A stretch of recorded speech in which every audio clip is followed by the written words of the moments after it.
From foundational foods to flavor, a lot goes into world-building cuisine that's unique. I'm sci-fi writer Casey Hudson, and this is how I go from concept to narrative when creating food for the Drifting Amalgams universe. When world-building cuisine for a sci-fi universe, it's easy to forget about the basics, but there are two foundational questions worth asking. What is your sci-fi species capable of digesting, and what edible items are easy to procure? One of the species in my Drifting Amalgams universe, for example, is an insectivore. Those who stay on their native planet primarily eat flying insects like beetles and moths, but these insects are not always available to those who journey to other planets. And members of this species can't just substitute more shelf-stable foods like seeds when they travel.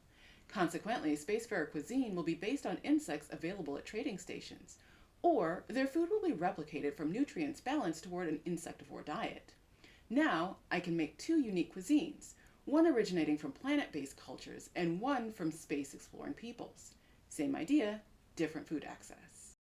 In a sci-fi universe, food flavors can add, well, flavor to a narrative. So where to begin differentiating tastes? Begin by thinking about what flavors are common to your sci-fi culture's world. Now, consider which flavors are appealing or repulsive. One way to approach this flavor aspect of world-building cuisine is by thinking about what flavors your sci-fi species needs for survival. An advanced sense of bitterness may mean a heightened ability to detect poison. Being attuned to variances in sweetness may help fruit eaters detect edibility. Over time, these species may come to hate anything bitter or develop cuisine that has a vast assortment of slightly different sweet dishes. Just think about how your sci-fi species may have evolved, and you're one step closer to world-building a unique cuisine. I'm world-building cuisine for one of the cultures in my Drifting Amalgams universe. Since the species for this culture is based on the Mexican free-tailed bat, I want this culture to have similar food preferences. Like their bat influence, my Tadari Bray will have a strongly insect-influenced diet.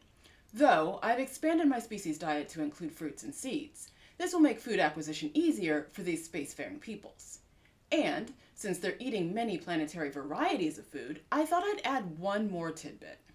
According to scientists, some bats have allergies to biting insects. I've woven this detail in to render some common foods harmful. Think peanut allergies. A reminder that cuisine is just as much about what people eat as what they don't. This is a commonly eaten insect on Barpidae. These insects are commercially farmed and harvested on Barpidae. They're high in protein, fiber, and high in calories. They also have a lot of vitamins and minerals.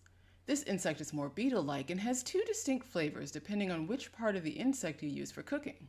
If you eat the thorax, it has a sweet citrusy flavor.